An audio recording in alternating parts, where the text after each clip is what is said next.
Greetings, my magnificent ones. Welcome to Tea with Sue. I'm Sue Paulson, your magnificence mentor, and we're back with another scintillating episode, or at least I hope you'll find it scintillating. All right. I was talking with my publisher earlier today about a community, a writing community that we're in the process of wanting to create.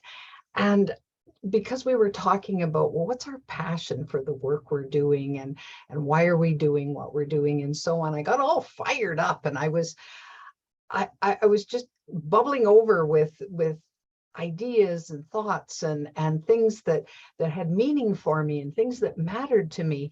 And that has carried over.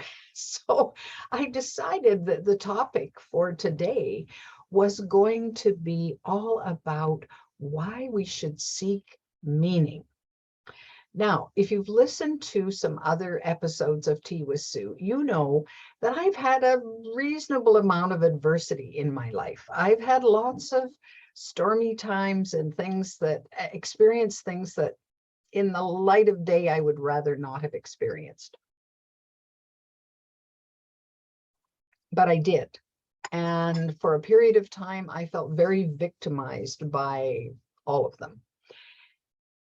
Until I began to, there's always been this quest in me to, well, what does that actually mean? And I wonder why that happened. And is there something for me to get out of this, something I can learn, something I can grow from? And I mean, you know, I'm all about growth, right? This is just as essential to me as breathing. So I want to know, like, wow, when good things happen, I want to know, well, why did that happen to me? And when bad things happen, I really want to know why that happened to me, because I don't want to come to the end of my life feeling filled with bitterness and despair and like, you know, that old thing about, well, life's a bitch and then you die. Well, I don't want that. I don't actually believe that that's true. So because as you know, having gone through a near-death experience, I know that we don't die. The body gives out eventually and goes back to dust, but we as spiritual beings don't. So that part isn't even true. And my experience, at least up till now, has been that life is a sweet sour. There are some things that are just sweet as could be, sweet as honey, and there's other things that are just as sour as 240-year-old pickles. So, and that's it. Well, so what's left? Does life really matter? Well, Neale Donald Walsch, in his book Communion with God, says at one point very succinctly that life does not matter unless it matters to you. There is no meaning in life except the meaning you give it. Well, when I read those two sentences, it just 2x4 experience right now, because I'm going, oh, it's up to me. It's up to me to decide. It isn't that life has this big meaning and I keep trying to find it and it's out there. It's here. It's inside me. Well, that was a game changer for me. That caused me to look at life from the perspective, well, what do I want out of life? What do I value? What does it mean to me? Because there were the nuggets, right? There was the gold right there. And if I could just tap into that and say, well, it doesn't matter what it means to anybody else, it's what it means to me. So how can I find meaning in this suffering that I've just gone through? How can I find the next thing that I value, that's important to me? So many years ago, when I was still in my 20s, I took a workshop that was all about seeking the meaning of life. And I found it highly valuable at the time particularly the very last part. What they had us do was go into a meditative state and imagine that we had died and we were there kind of hovering over the funeral, our funeral. And the idea was to then tap into, well, who was there and how many people were there and what were they saying and so on. So we went through this experience. And then, of course, there was time afterwards for a debrief. Well, I got my courage up. I probably was the youngest one in the group, and I got my courage up, and before the first words even came out of my mouth, I burst into tears. And much to my shock, and probably the shock of the rest of the group, because the workshop hadn't really gone in that particular direction, but I'm sobbing away and I'm trying to get the words out to say how much I valued being on planet Earth. And I'm talking about the green grass and the blue sky and all the people and all the experiences, and how much sorrow I felt to no longer be on planet Earth. Well, when I reflect about that time, I realize how important it is for me to be here and to experience what I'm experiencing, regardless of what flavor or hue that takes on. And it's something I'm really passionate about. Like, I'm passionate about being on planet Earth. I really am. And I want to hang out for as long as I possibly can and kind of wring out every experience, every bit of joy, every bit of sorrow, whatever is there for me. I want that. And I want it really badly.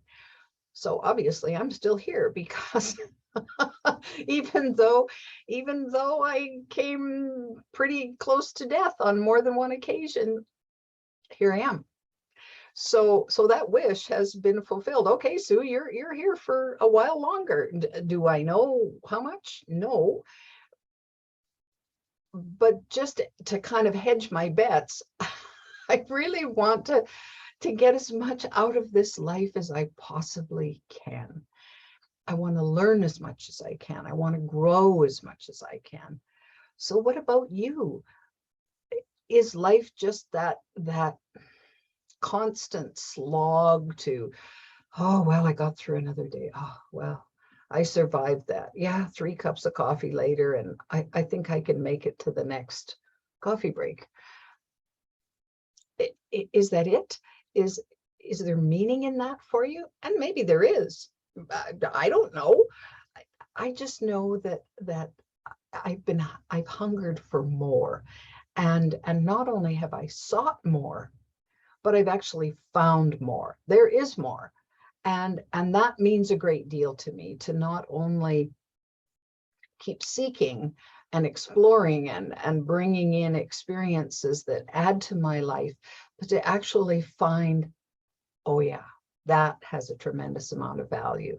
So a simple example would be, and yet a powerful example would be, spending time with my granddaughters. Whew, that's big to me. They mean everything to me.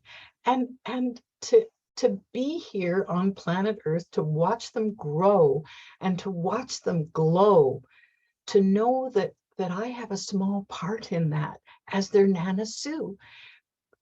That's huge.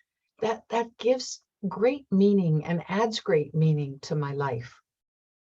So I think it's important that we reflect on this, that we really connect with our own lives and say, wow, what is it all about really? Is it in the moment? Is it what we've come through? Is it doesn't matter what it is for you, only that you take your own precious time to explore that, because there's a magnificence that can come about that when we're willing to dive deeper, when we're willing to really tap into that and say, well, what is that for me? What's the value in every experience that I have, whether it's the good, the bad, the ugly, the wonderful, the delightful. It doesn't matter what label is placed on it. It's, well, how does that contribute to my sense of self, my sense of well-being, my sense of growth, my sense of my own magnificence? How does it do that? And you might be delightfully surprised at how that changes how you view your world. Because I know when at that tender age of 27 or whatever it was, when I took that meaningful life course and realized how much I valued being here, then I had a greater level of appreciation for how my life was going, and I was able to embrace it better. And same thing in 2007 when I had that near-death experience, and coming back to planet Earth to see the sky from different eyes, to feel the grass, to experience the sun on my face, that had heightened meaning beyond anything I'd ever experienced up to that point. And so it's very real when we allow ourselves to get into that mode for us. And because the amount of the level of appreciation and how much I cherish my own life now and my part in it, and where I want to go with it, has heightened considerably. And I'm grateful for that. I am so grateful for that. The level of compassion that I feel for others who are struggling, like I've been struggling in my life, has risen just way, way, way beyond what it ever was before. Sometimes it takes extreme adversity. Sometimes it takes a huge struggle before we come to really honor and appreciate what we actually have, who we really are, and what we actually have. So that's what I wanted to share with you today, was to get you to look at what has meaning in your life right here, right now. What has value? What do you cherish? What do you seek in adding to that in your lives? If there's something missing, then what would that be? Well, then if you can identify it, why wouldn't you go for it? Why wouldn't you say, well, that would add tremendous value to my life. Why am I not doing anything about that? And challenge yourself to start finding ways to add that into your life. And I think you'll find then that the richer life that you've maybe always dreamed of is right here in front of you right now, just as I discovered it was for me. All my little petty concerns about this, that, and the other thing, all my little fruitless worries, every little bit of guilt that I've ever experienced, or all those negative emotions, paled in comparison to what I've tapped into when it comes to meaning. I'm so, so grateful for that. And I want that for you. You know you can do this because you're that magnificent. I know that for a fact. So there you have it, my dear ones. Take that and do with it as you will. And I'll look forward to seeing you next time on Tea with Sue. Oh, and of course, as always, if you're enjoying Tea with Sue, you can subscribe to my YouTube channel. There's 80 some other ones if this is the first one you've been on. And you also can download my free app, The Magnificence Mentor, which will give you all the video content that I've pretty much ever created, plus some blogs on there that can give you some insights into a variety of growth topics. And that's there for you. Become a member, you get access to all the content. It's a free membership on the app. So that's the other thing I encourage you to do. My little list is growing of members, and people who have the app, and I'd love to hit, well, I think I have over 300 who have downloaded the app. I'd love to hit 500, and then of course 1,000, and so on from there. So I'll keep showing up on the videos and talking about what I feel compelled to on Tea with Sue, and I'll just trust that those of you who are enjoying this will continue to watch and share and go from there. Until next time, have a great week. Bye for now.